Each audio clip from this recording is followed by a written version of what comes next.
Bonjour tous. Le président russe, Vladimir Poutine, a récemment exprimé sa disposition à engager des négociations avec son homologue américain, Donald Trump, concernant le conflit en Ukraine. Le Kremlin a déclaré « Poutine est prêt, nous attendons des signaux ». Tout le monde est prêt. Cette déclaration intervient après que Donald Trump a exercé des pressions sur Moscou, menaçant de mesures punitives si aucun accord n'était conclu rapidement. Cependant, malgré cette ouverture apparente, Poutine a rejeté le plan proposé par Trump pour résoudre le conflit ukrainien. Il a souligné que la Russie n'accepterait pas les conditions imposées par Washington.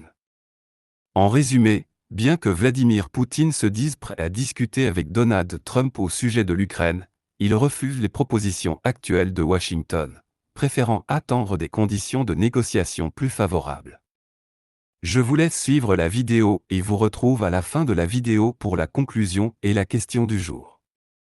À toutes. Alors que les appels à des négociations de paix se multiplient aux États-Unis, Vladimir Poutine a réagi pour la première fois aux récents propos de Donald Trump sur le conflit en Ukraine. 4 jours après l'investiture de Donald Trump, Vladimir Poutine a commenté pour la première fois ses récentes déclarations, y compris sur le conflit ukrainien. Pour la première fois, le président russe Vladimir Poutine a commenté les récentes déclarations du nouveau président américain Donald Trump qu'il avait fait lors de ses 4 premiers jours à la Maison-Blanche. Vladimir Poutine a commencé en répétant que la Russie n'avait jamais refusé les contacts avec l'administration américaine et que ce n'était pas la faute de Moscou que l'administration de Joe Biden a abandonné ses contacts. Ensuite, il a commenté ses relations avec Donald Trump lors du premier mandat présidentiel de ce dernier.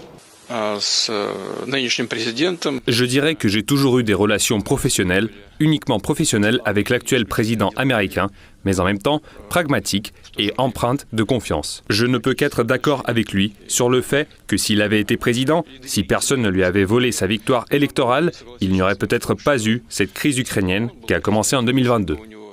En même temps, Vladimir Poutine a ajouté que lors du premier mandat de Donald Trump, il a introduit le plus grand nombre de sanctions anti-russes et Joe Biden a pris le relais en continuant cette politique, ce qui a causé beaucoup de problèmes au sein de l'économie américaine.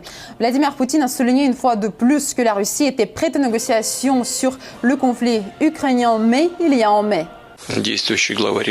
L'actuel chef du régime de Kiev, alors qu'il était encore un dirigeant d'État assez légitime, a promulgué un décret interdisant toute négociation. Comment peut-on aujourd'hui reprendre les négociations si elles sont interdites? Nous sommes maintenant dans les murs de l'université Lomonosov.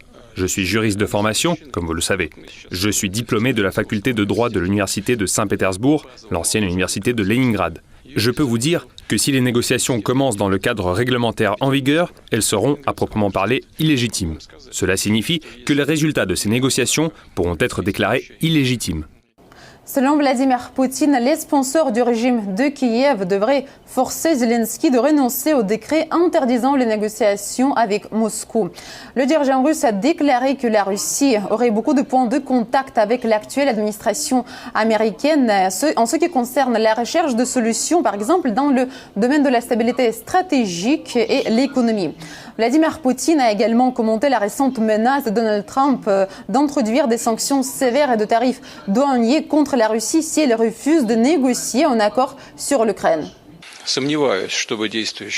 Je doute que l'actuel président américain, M. Trump, encore une fois, nous avons travaillé avec lui lors de son premier mandat présidentiel, puisse prendre des décisions, même si nous entendons parler de la possibilité que de nouvelles sanctions soient imposées à la Russie.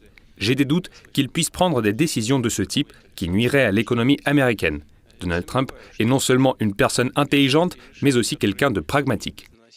À la fin, Vladimir Poutine a déclaré qu'il vaut mieux avoir une réunion face à face en se basant sur les réalités d'aujourd'hui et, je cite, « Nous sommes prêts aux négociations, mais attendons les démarches de la part de Donald Trump ». Il est évident que la Russie ne va pas accepter un simple cessez-le-feu avec une ligne qui serait parcourue par, je ne sais plus combien, on parle de 100 000 hommes de l'OTAN pour vérifier qu'il n'y a pas de violation du cessez-le-feu. Certainement pas, c'est hors de question.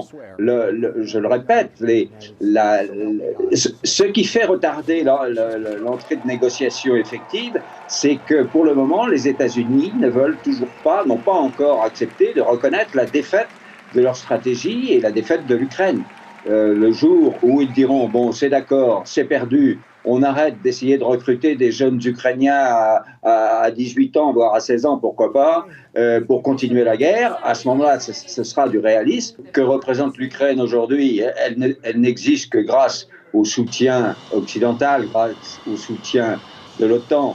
Donc l'Ukraine n'a pas son mot à dire. On va lui donner peut-être une apparence d'existence dans les négociations, mais c'est le plus qu'on pourra faire.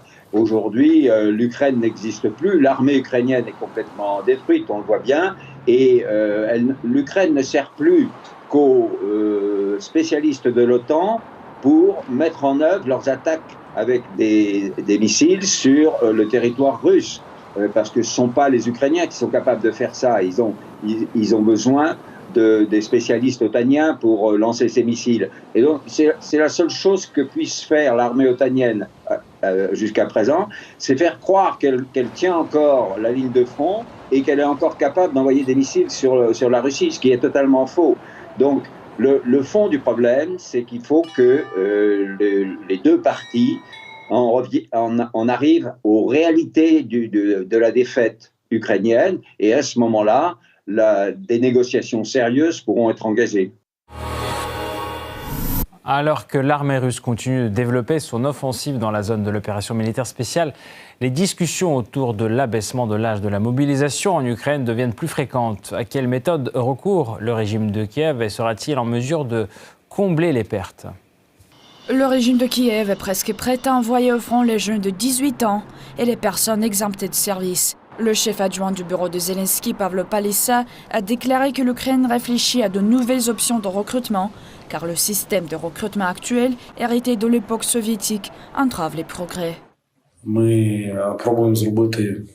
Nous essayons de faire un contrat honnête avec le public cible, soit les jeunes de 18 à 25 ans qui sont actuellement exemptés de la mobilisation, ou les Ukrainiens qui ont droit à un report du service militaire ou qui ont démissionné après l'adoption de la loi sur la mobilisation. Ce contrat a pour but de les motiver tout d'abord financièrement, de leur donner des garanties claires concernant la formation et le salaire, de faire en sorte qu'il y ait une relation franche et professionnelle entre le commandant d'unité et le militaire sous contrat et de fixer des limites claires et compréhensibles pour les deux parties.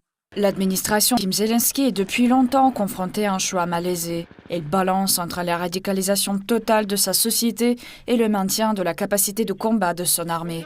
Comme Zelensky l'a justifié précédemment, il ne peut pas abaisser l'âge de mobilisation à 18 ans car cela serait rejeté par la société. Cependant, l'Occident, comme a déclaré dernièrement Anthony Blinken, secrétaire d'État sous Biden, appelle depuis longtemps à l'abaissement de l'âge de la mobilisation. De nouvelles mesures censées attirer les jeunes, comme garantie de dialogue entre le soldat et le commandement, ne font que démontrer l'infériorité de l'armée ukrainienne. Mais les hauts gradés du régime de Kiev sont trop détachés de la réalité sur le terrain. Tout d'abord, il ne faut pas hésiter, il faut avant tout remplir son devoir constitutionnel. Deuxièmement, nous avons un système si flexible et démocratique que vous pouvez choisir l'unité et la spécialisation en fonction de vos capacités, compétences ou expériences. La mobilisation forcée qui a lieu dans les rues des villes ukrainiennes ne peut être qualifiée de système démocratique. Des hommes sont capturés dans des lieux publics et amenés au front sans formation adéquate. Les soldats ukrainiens capturés témoignent de la réalité de l'armée. Lors des interrogatoires menés par le ministère russe de la Défense, ils ont révélé des faits tels qu'une formation minimale, un manque de communication, une grave pénurie d'équipement et même des tirs fratricides sur les troupes qui battent en retraite. Dans le même temps, l'armée russe poursuit son offensive. Les troupes russes se tiennent sur le seuil et menacent les dernières grandes villes du Donbass. Parallèlement, la destruction des formations ukrainiennes qui se sont infiltrées sur le territoire de la région de Koursk se poursuit. En ce qui concerne les effectifs de l'armée russe, rien que l'année dernière, près d'un demi-million de volontaires se sont engagés pour défendre leur patrie. Dressons le bilan de l'année 2024 et réfléchissons à ce qu'il convient de faire pour maintenir le rythme actuel de recrutement. L'objectif fixé par le président l'année dernière a été atteint. Environ 450 000 personnes ont signé un contrat pour intégrer l'armée russe. En outre, plus de 40 000 de nos concitoyens se sont engagés dans des unités de volontaires pour se rendre dans la zone de l'opération militaire spéciale. Le régime de Kiev ne compte aucune personne disposée à servir de chair à canon pour les intérêts occidentaux. La population a fui le pays lorsque l'occasion se présentait encore. Aujourd'hui, les hommes sont obligés de se cacher pour éviter d'être capturés en plein jour. Moscou est convaincu que l'abaissement de l'âge de la mobilisation, même à 16 ans, est loin d'aider l'armée ukrainienne. En poursuivant cette guerre irraisonnée, le chef ukrainien légitime ne fait que rapprocher la ligne de front de lui-même, c'est pas ainsi sa propre position de négociation. Après tout, comme l'ont déjà reconnu les dirigeants occidentaux de Kiev, il ne s'agit pas de remporter la victoire, mais de tenir bon jusqu'aux inévitables négociations. Des listes hautement qualifiées, avec tout un système de doctorants pour que ce système puisse résoudre les problèmes du présent, mais aussi les défis de l'avenir. Je voudrais dire que des méthodologies doivent être mises en place à tous les niveaux d'enseignement du pays. Le MGU a pris sur lui la responsabilité de former des gens, des mathématiciens, des scientifiques. De son côté, les facultés de sciences humaines jouent un rôle essentiel dans le renforcement de notre souveraineté, dans notre identité nationale. Sur une base solide, elle raconte à notre peuple son histoire, sa culture en profondeur. Il s'agit de quelque chose d'important pour les générations futures. Je compte sur la contribution des sociologues, des historiens, des philologues et autres. Le MGU a une mission particulière, à savoir faire évoluer l'enseignement de la culture russe à l'étranger, renforcer les liens d'amitié avec nos partenaires actuellement. Il s'agit de compter sur le renforcement de la coopération internationale avec de nombreux pays du monde, les pays de la majorité mondiale, comme on les appelle, en Asie, en Afrique, en Amérique latine, avec nos partenaires d'Eurasie, des BRICS et de l'organisation de Shanghai. Nous devons accueillir des étudiants et des doctorants étrangers en Russie. Nous proposons ce qu'il y a de mieux en matière d'enseignement et, bien entendu, en matière aussi de sciences humaines. Je crois que combien il y a 10 000 étrangers, c'est ça 14 000. Il faut élargir les possibilités pour les États étrangers, étudier la langue russe, son histoire, et mettre en place des programmes de linguistique pour les étudiants étrangers. Tout ceci est important et exige une responsabilité particulière. Mes chers collègues, pour que vous soyez forts sur la scène internationale, eh bien, vous devez être forts à l'intérieur du pays. Vous êtes en concurrence avec d'autres institutions pour l'enseignement, pour les études, des écoles supérieures. Et tout ceci permettra de se renforcer. C'est important et c'est très bien parce que c'est important pour l'enseignement du pays. Il s'agit de travailler et de répondre aux jeunes parce que je note que nos universités fédérales et nationales se développent.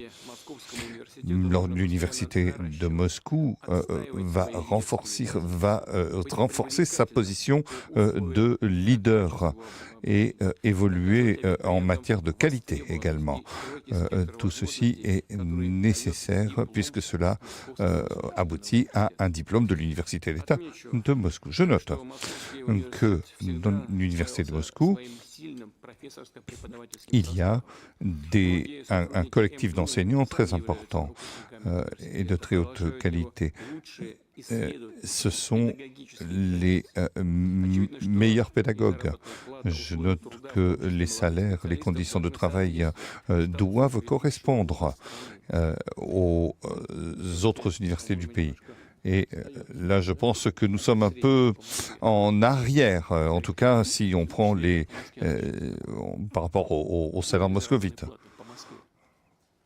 Le niveau de salaire de Moscou aujourd'hui, 140 160 000.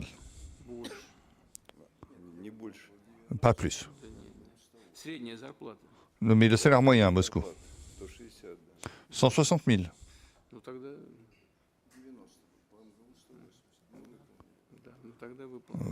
90, oui, alors c'est plus ou moins, ça correspond.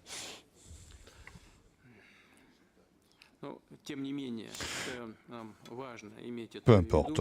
Je crois que c'est important et les dirigeants du MGU et les dirigeants du gouvernement doivent observer l'ensemble des indicateurs salariaux pour les enseignants, pour l'ensemble du collectif. Et cela doit se faire dans tous les instituts universitaires du pays. S'agissant de l'histoire, au cours de l'histoire du MGU, il y a un espace scientifique. Au cours de la période soviétique, s'est construit un immense campus avec des laboratoires, avec une résidence universitaire, avec une situation unique qui est propre au MGU. Tout ceci doit se renforcer les universités en matière de coopération avec le monde de l'entreprise pour que les étudiants et les doctorants puissent évoluer. C'est pourquoi, lors de la précédente réunion du Conseil,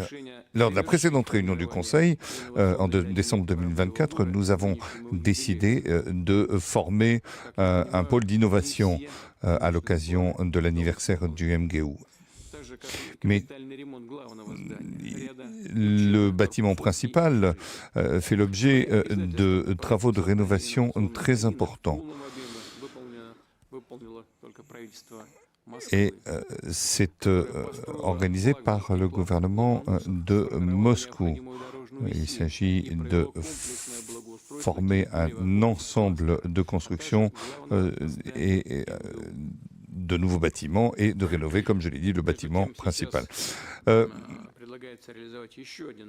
propos, nous avons un projet de grande ampleur,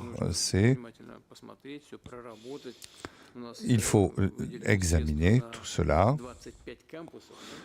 avec 25 campus, des petits, des grands, mais c'est 617 milliards de roubles.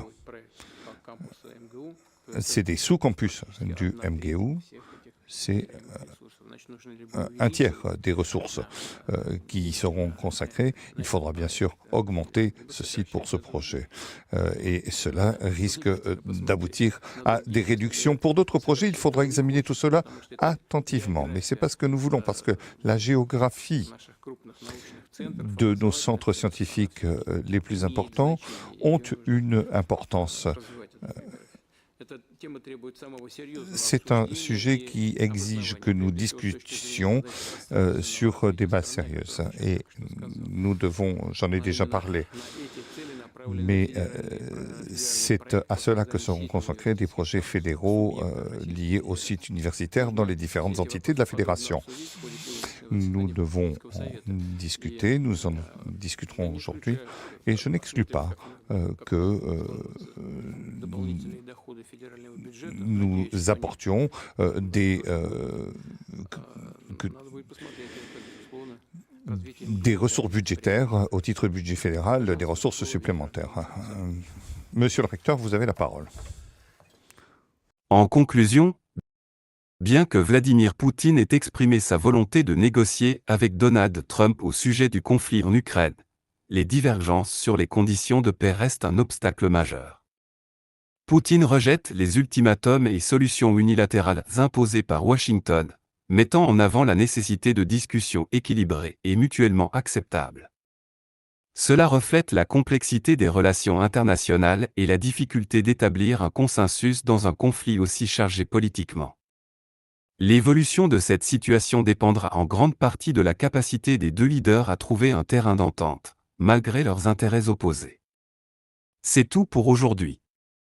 La question du jour est: pensez-vous que Vladimir Poutine et Donald Trump puissent réellement parvenir à un accord de paix en Ukraine, ou leurs visions divergentes rendent-elles toute négociation vouée à l'échec?